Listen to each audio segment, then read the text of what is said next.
Mes chers compatriotes, je m'adresse à vous pour répondre à des questions assez nombreuses qui me sont parvenues émanant de pas mal d'internautes qui m'interrogent sur le pacte de Marrakech de l'Organisation des Nations Unies qui doit être signé à Marrakech le 11 décembre prochain. Ce pacte concerne un pacte sur les migrations au niveau international et suscite beaucoup d'inquiétudes et beaucoup de rumeurs. Alors, on m'a demandé quel était mon avis. J'ai regardé cette affaire avec, à l'esprit, ce que l'on appelle le tamis socratique du philosophe grec Socrate, qui, sur tous les sujets, interrompait son interlocuteur en lui demandant « Est-ce que ce que tu me dis est vrai ? Deuxièmement, est-ce que c'est utile ? Troisièmement, est-ce que c'est bien ? Est-ce que c'est bon ?» On va regarder ce pacte ensemble. Ce pacte de l'ONU sur les migrations s'appelle le pacte sur les migrations internationales, c'est les migrations sûres, ordonnées et régulières. C'est assez étrange. Certes, ce pacte n'est pas d'application obligatoire, c'est ce qui est mis ultérieurement. Mais si ça n'est pas d'application obligatoire, à quoi sert-il ?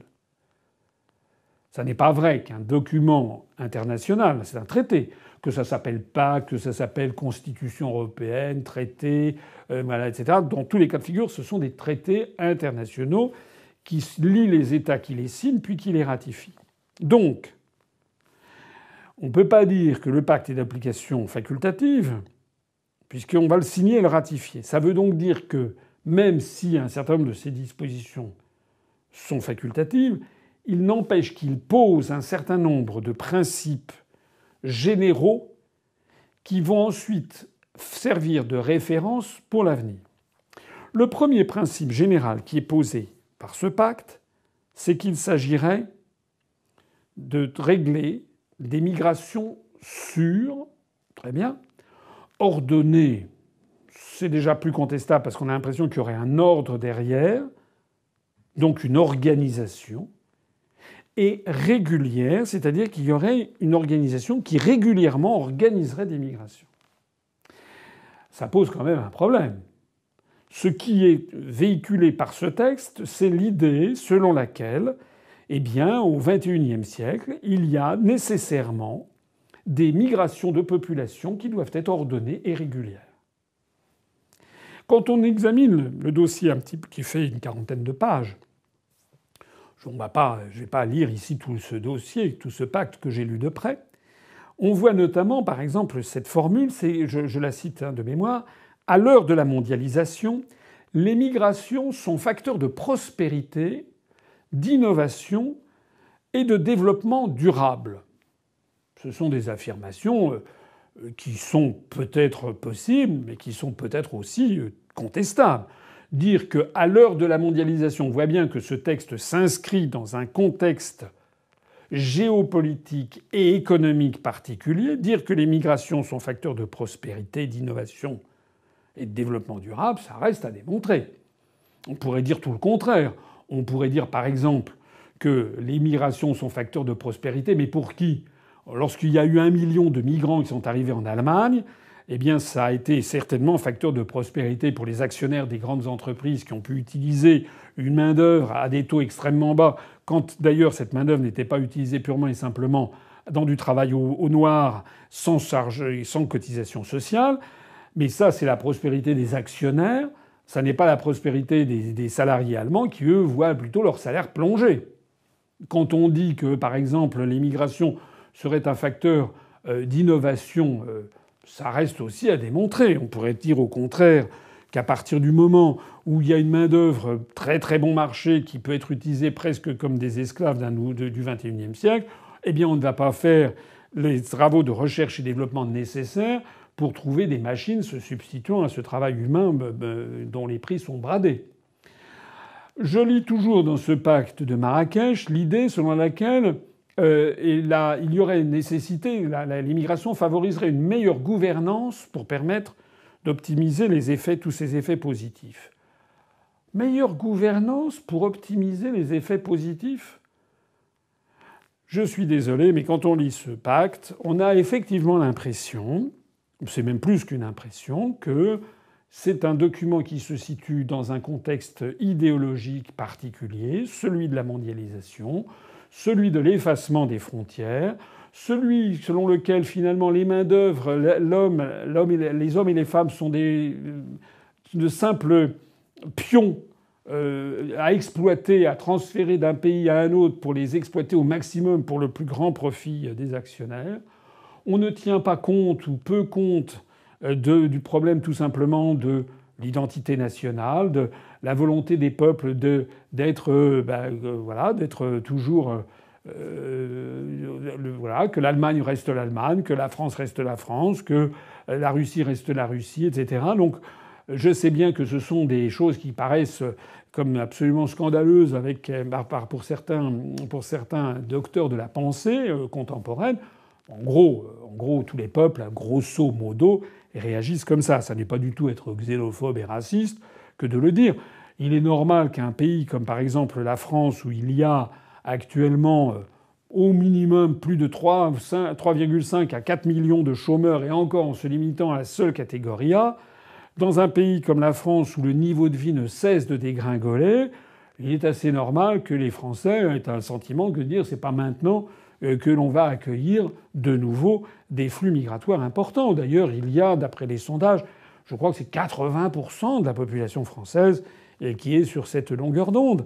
Et encore une fois, je rappelle que pour la Constitution et pour la République, c'est le gouvernement du peuple, par le peuple et pour le peuple. Il faut donc demander au peuple français son avis.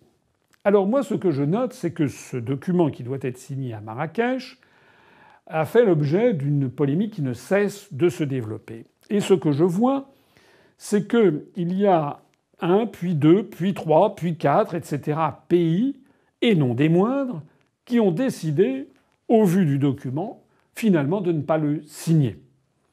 Au premier rang desquels, les États-Unis d'Amérique. Alors certains vont dire « Ah oui, mais c'est les États-Unis de Trump ». Oui, mais quand même, les États-Unis d'Amérique se sont retirés, ne signeront pas ce document. Et puis en Europe, dans l'Union européenne, la Hongrie. Alors je vois d'ici des gens qui disent « Ah oui, mais c'est le gouvernement hongrois ». Bon, qui a mauvaise presse. Et puis après ça, il y a l'Italie. Alors toujours les gens vont dire « Ah oui, mais c'est le gouvernement Salvini ». Et puis après ça, il y a la Bulgarie. Alors là, les gens déjà ne savent plus très bien, parce que il paraît-il que M. Macron est allé en Bulgarie, il trouve ça très très bien, il s'est entretenu avec M. Borisov, là, le Premier ministre. Bon. Et puis il y a la Slovaquie, qui a refusé de signer. Et puis voici que c'est la République tchèque, qui refuse de signer. Et puis voici que c'est la Pologne. Et puis que c'est l'Autriche. Et puis que c'est la Belgique. Et puis que c'est, en dehors de l'Union européenne, que c'est Israël qui a refusé de signer, qui refuse de signer. Et puis l'Australie. Donc maintenant, il commence à y avoir... La Suisse, paraît-il, serait même au bord de refuser de signer. Donc maintenant, on a 12, 13, 14 pays, la liste s'allonge, de pays qui refusent de signer ce document en l'état, parce qu'il estime qu'il véhicule une pensée idéologique et géopolitique qui n'a pas à être imposée par l'Organisation des Nations Unies, même si dans le texte on trouve l'idée que chaque pays reste souverain et ci et ça, parce que dans tout ce genre de texte on trouve toujours des choses qui disent une chose et son contraire, mais l'essentiel c'est l'existence même de ce texte et l'esprit général qu'il imposerait, puisqu'une fois qu'un pays aurait signé puis ratifié, on pourrait lui dire « Mais attendez, vous êtes d'accord sur le fait qu'il doit y avoir une gouvernance générale au niveau mondial pour organiser des migrations sûres, ordonnées et régulières. » Alors, vous connaissez l'Union populaire républicaine. Dans le programme qui est le nôtre depuis des années, j'ai toujours dit que sur trois grands sujets, qui sont l'énergie, les dettes, la dette publique et l'immigration, nous ferions un grand débat national pendant plusieurs mois en laissant s'exprimer tout le monde et ensuite on demanderait au peuple souverain ce qu'il veut. J'estime que les conditions actuelles ne sont pas réunies pour que la France signe ce pacte. D'abord, ce pacte, pour reprendre ce que disait Socrate, ce pacte n'est pas utile. Ce pacte n'est pas bien parce qu'il arrive au pire moment alors que les passions sont extrêmes sur ce sujet dans tout le continent européen. Et ce pacte n'est pas vrai, n'est pas juste, parce que ça n'est pas vrai. En tout cas, c'est extrêmement contestable que l'immigration, dans l'absolu, favorise la prospérité, favorise l'innovation. Ça favorise la prospérité de certains, des négriers, pour dire les choses telles qu'elles sont, mais c'est au détriment souvent de l'exploitation des populations. Voilà donc un texte dont la vérité est sujette à caution, dont l'utilité est sûre que ce soit vraiment totalement inopportun en ce moment, et dont le caractère bon reste aussi à démontrer, puisqu'il s'agit surtout d'utiliser des populations de façon quasiment les transformer en esclaves. Nous estimons donc, moi j'estime, et l'UPR estime, que face à un débat de cette nature, il faut que ce soit le peuple français qui soit dûment averti d'un tel document. Et puis, il faut que ce soit le peuple français qui tranche par référendum, comme on a demandé au peuple français s'il voulait ou non ratifier la Constitution européenne, qui était un traité européen, par référendum.